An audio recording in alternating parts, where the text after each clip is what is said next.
All right, what is up, everybody? Welcome back. Mikey the Panzernator here with Dapeeks, How y'all doing? and we're continuing our Hearts of Iron 4 tutorial series. Now, I'm going to set to speed 1. We were kind of interrupted, but we made some progress, so we're going to quickly go over the different map modes. I'm going to mention the hotkeys, but if you ever... I think Dapeeks has like media controls for him listening to music.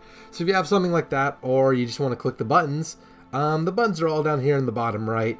But I'm just going to mention the hotkeys because that's how I use them, and that's how you get through them. So F1 is nothing changes. It's the default map mode right here. It shows you a little bit of everything. Mainly, you use it for your ground forces. F2 is the naval map mode. So kind of puts everything in terms of the Navy. All the sea regions are currently just whited out, but if you had naval superiority, they'd be green. If the enemy had naval superiority, they'd be red, and if it was kind of mixed, it'd be yellow. You can see things like these little dotted lines are imports or supply lines, and also you can see things like the Suez Canal, or you can see like canals like the Kiel Canal or straits like the Danish Belt. Now, if you mouse over them, it can tell you what kind of permission you have. So like we have the Kiel Canal, but if someone were at war with us, they can't use our canal, right? The same thing goes for straits like Gibraltar or the Danish Belts. And I think that's other than those, the Suez and the Panama Canal.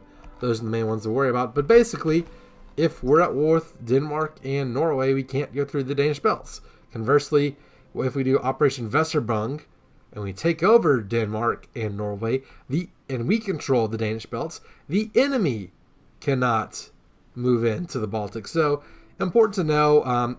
There's also the Bosphorus, the Bosphorus Strait by Istanbul, Constantinople for you Byzantine fans. Actually, there is a name change if you form Byzantine. Anyway, that's getting off topic. Basically, that's what you can see in the naval map mode. It's the anchor down here. F3 is the air map mode, basically very similar to naval, but it shows you all of your airplanes instead, what missions they have in which areas, and which air zones you have superiority in and which ones you don't. So that is F3. F4, I pressed the wrong keys. F4 is the supply map mode. If you can mouse to any state where your troops are, and you can see how your supplies get there. They all originate from the capital, your capital, and move to that location. And if it's overseas, like if you look in Ostpreußen, you can see the supply lines like you did in the naval map mode, and it'll show you what port it goes to leave from and what port it arrives at. So there's that. And also notice how like there's like these little buttons with the railroad in the plus and the anchor in the plus. That basically you can queue up better infrastructure or ports from the screen. And also like on the little jerry can, you can see like in Brandenburg or the Brandenburg area, we have 13 out of 103. That means there are 13 divisions in this, or there's 13 supply that is being used, and it can supply 103. Each division, has a supply value, but basically, it tells you, basically you can use this to gauge how much more how many more forces you can put in an area, or how much over you are. So that is supply map mode. That is F4. F5 is the states map mode. I don't really use this one a whole lot, but what it does is it shows you all the different states on the map, which the states are whenever you make peace conferences, you take states. You don't take provinces like in EU4 or CK2 or whatever, or star systems like Stellars. You take a state. So if we were to invade Russia, in our peace conference, we would claim one state at a time, and also the color around the states denotes what kind of industry it has. So if it's black, it's a wasteland like the Sahara Desert. If it's like red or yellow, it's pretty low and underdeveloped. And if it's like green or light blue, it's very well developed. So, green or light blue, us, France, the UK, the Northeast United States, and, areas that aren't as developed, parts of Latin America, the Rocky Mountains, Western Canada, Asia, that sort of thing. So you can kind of use this to see where things are kind of built up and what states have been developed well. Resistance map mode, nothing shows up right now. Basically, it'll highlight states that have resistance. So if we were like occupying France, it would show like red around Paris, unless we had troops suppressing that resistance. Resource map mode F7. This is one of the more useful ones. So you can see which areas have which resources. So like if you were to invade Russia, you want to take the Caucasus oil fields, you can see exactly where that oil is and where to go for it. Along the same token, in like a peace conference, you will see this similar interface show up, and I want to take these states from France because they have resources, and maybe prioritize these a little bit less because they don't have resources. So that is F7, resource map mode. F8 is diplomacy. So currently there's no diplomacy. The same thing. Whenever you right click on country, you can see their diplomatic map mode. We can, we'll do, I'm going to pause then. Same type of deal. So diplomatic map mode. And then the final one, F9, factions map mode. It basically is the political map mode, but shows the factions. Each faction will show up, it'll show its name like Axis, Allies, Comintern, and it'll color every country in that faction the same color as the parent country. So, you can see all the Commonwealth and British colonies are allies and under Britain, whereas like Mongolia and Tanatuva are the same color as the Soviets, and we're the Axis, and so when Italy joins the Axis, they will adopt our color, and in the faction map mode, they will appear as a member of the Axis. So we just got a national focus while I was explaining all of this. Treaty with the USSR. What this does Army is... Innovations 2, is that what we're going to pick? What's that? We're going to pick Army Innovations 2? I say we go for the Anschluss. We can start that now. But basically now we have research bonuses for tanks. So whenever we get our next research slot available, we should probably devote it to tanks. So we have enough manpower in the field now. We want stuff to be interesting. Let's take the Anschluss. Okay. Reclaim Hitler's homeland, incorporate him in the Reich. Alright, can I add a completely unrelated hot take to this episode? Oh god. Bell Bottom Blues is the best song on Layla and other assorted love songs. It is better than Layla. I'm just going to leave that out there. I'm completely unrelated, that's for sure. Okay, so the Soviets... So the thing is, we don't get the bonuses unless the Soviets accept. So, you don't want to piss them off before you do this. So they accept, and this treaty will be a stepping stone to the future. We basically get better tanks. And this is one of the random events that happens in the game, the Hindenburg Disaster. So, this may just, at first it's just kind of flavor text or whatever. But important if, you want to... if you want to form the Holy Roman Empire, it depends on whether or not the Hindenburg Disaster happens or not is part of the thing. So, it's important to pay attention. What's that? Really? Yeah, so it's kind of weird. You need the Hindenburg to survive, but you need to not do Rhineland or the Civil War yet. And then it crashes more. The disaster happens more often than not. Probably 9 times out of 10, 2/3. I'm not sure the exact amount. How would that have anything to do with retaking the Holy Roman Empire? So, to form the Holy Roman Empire, you need to be monarchist Germany, and you need Victoria to be the Kaiserin, the female Kaiser. And how you get her to be in the line of succession is the Hindenburg survives, there's the Civil War, you bring back the Kaiser, and... then the Hindenburg crashes later with everyone on board except Victoria, and then she takes over she becomes Kaiser of Germany. A more simplified one in how it works is Amelia Earhart. If she disappears, she disappears. If she does not disappear, she can be used as a fighter ace for the Americans later on in the war. So... a couple of those, random events do have... There's no way to, bait the Hindenburg into not blowing up? Nope. So if you're... I'll do it. I'm definitely going to do it, whenever I get to my my formal nation guides. I'll have to talk about that for the Holy Roman Empire. But, yeah, you basically, if you're doing an Iron Man mode trying to get the achievement, you gotta re-roll, man. You gotta keep re-rolling. Mifo bills. So advisors. Who should we go with? We're getting kind of lowish on manpower. So if you want to go to extensive conscription, that's one. Or if you want to do another design company or industry or material. Design company. I want heavy bombers. You want which one? Heinkel? Heinkel? You want better strategic bombers? Yes. Okay, sure. So I'm assuming we're going to be doing the strategic bombers then. Yes. All right, I'm going to add those to the production queue then, and we can spend some research on them. What you're preemptively preparing for the German nuclear program? Who is that dude? Curtis LeMay. You like him? Just flatten everything. The bomb the Vietnamese into the Stone Age. Yeah, even though that was probably the worst idea ever. Anyways. The whole war in Vietnam was just... don't get me started on poorly executed. You know, I admire LBJ for his sort of political chops, but I think that might be his stupidest decision. Well, continuing on with that.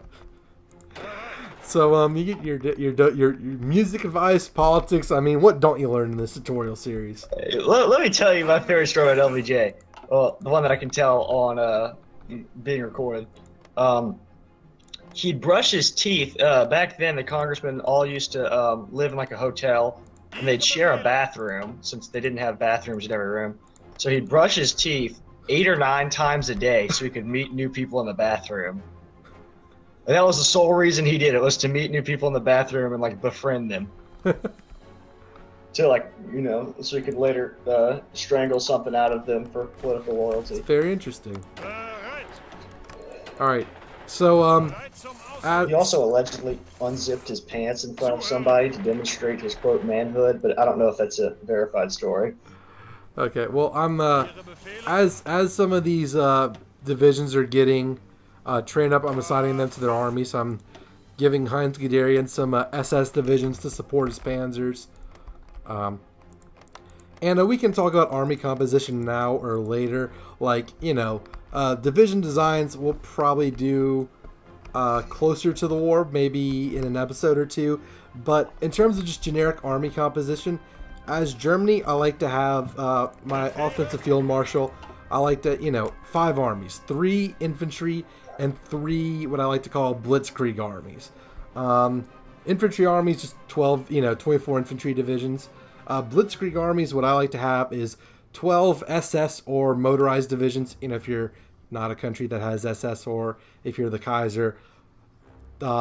So 12 motorized, 6 light tanks, 6 heavy tanks, or 6 medium tanks. All right. So, next on to elastic defense. Yep, that works. And we also have excavation 2, also as a research boost. So go ahead and do that one with the other research lot. Oh, and under industry. Yeah, wants to do dispersed industry too. Oh, we're already researching it. Oh yeah. Excavation 2 would be under construction. Engineering. No, it's in industry. It's under construction. Construction. Excavation 2. Yep. There you go. I think bombing something flat and then tanks across it's a pretty good idea. Oh, that works, doesn't it? Strategic bombers are very good, especially if what I'm kind of gearing us towards is to, you know, achieve superiority on the land, secure the land, and kind of worry about naval dominance and Operation Sea Lion much later. So while we're building up the Kriegsmarine, might as well pummel the UK into submission. Yeah. You know, completely destroy their industrial capacity. And strategic bombers, you also do have to have strategic bombers if you want to use nuclear weapons. You can't put them on the tips of the rockets? No. Okay, so so you see Amelia Earhart circumnavigates the globe again. Damn. a historical event, but even in historical mode. So because of this, it doesn't say anything now, but America will get to use her as a fighter race later on. Not too impactful in the game as a whole, but it's a good flavor of it, right? Adds personality to the game. Did you see they think they actually found her bones and she was killed by the Japanese? I did see they found something about her. No, they found her bones. They're pretty sure she was killed by the Japanese. That the government found out about it and didn't want to do anything because that was still when it was volatile. That was before they were ready to go to war. Yeah. Yep. That's very interesting. I always like, these historical deals. I'm going to switch our Mountaineer just to a regular infantry division. What's the fastest game speed? So, like, if I was trying to do the Holy Roman Empire so I could get to the Hindenburg Junction the fastest? Speed 5. Oh, wait, no. Okay. Hold on. Anschluss? Way too much going on. Okay. This tends to happen sometimes, whenever, because everyone's national focuses are kind of on the same time scale. So, leadership purge in the Soviet Union means the Soviets took the Great Purge focus, which means they took all their officers out back and shot them. So they're gonna be they're not gonna be fighting at full power anytime soon. Japan has declared war on Shanxi, so Japan's starting their Chinese wars. And the Anschluss, well, Germany, Austria agreed to join the Reich. So now we have a bunch of new divisions. I'm gonna switch them all over to infantry, just because. Why? Oh, sorry. Okay, so yes, for recording. Let me go on mute real quick. Yeah, go ahead. I'm just gonna talk. So, what we can do is we can reassert Eastern claims right now, which means we'll claim Memel from the Lithuanians. But what I'm gonna do is I am going to do Reichsautobahn because it adds max level infrastructure in several of our states, which of course is very good for in terms of building stuff. Speaking of that, since we're researching a lot of industrial stuff, I'm actually going to Oh, right. Okay, so I picked a Reichsautobahn because building the Autobahn is a very German thing to do, and also it adds max infrastructure in several states, so we'll get the 100% boost on building in those states. For our advisor, I'm going to pick the industrial concern, the one that gives better synthetic research time, because, even though I'm pretty confident we're going to be able to take over the Soviet Union and get those oil fields, just want to be safe. So I switched all the Austrians to our infantry divisions. I'm going to get rid of their templates because their templates are trash. So there's that. And we have free military factories. So we need a little bit of everything, actually. So what do you want to build? Just looking at our deficits and kind of what we want to do. What do you think we... Screen. What's that? Go to the production screen. Yeah, you can see... so notice how under infantry it has 4734 and like the plus with the red cross thing with like the little circle or whatever. Mm-hmm. That means reinforcements. If you go to our panzers, it'll be like a yellow arrow with a plus. That means it's upgrade. So that means we have enough light tanks, but we don't have enough of the current light tanks. So they're using some older equipment. So same thing with the 109s. And then like by the Ju-87, how it's like kind of a green garage door. That means reserve. That means, where we have all the ones that all of our currently deployed air wings or divisions have everything they need, and it's all at the max level. So, what's the difference in the game between a strategic and a tactical bomber? Strategic bomber can only do strategic bombing, but it's also better at it and has longer range. Tactical bomber is more versatile. It can do strategic bombing, it can do close air support, it can do port strike, and I think it can also do naval strike. Can tactical bomber drop a nuke? No. Yep. So, maybe we should, yeah, 109's good. Or is that not a good idea? Yeah, no, I mean, if you're gonna have any airplanes, you might, having a bunch of bombers isn't helpful if you have enemy fighters shooting them down the whole time. Yeah.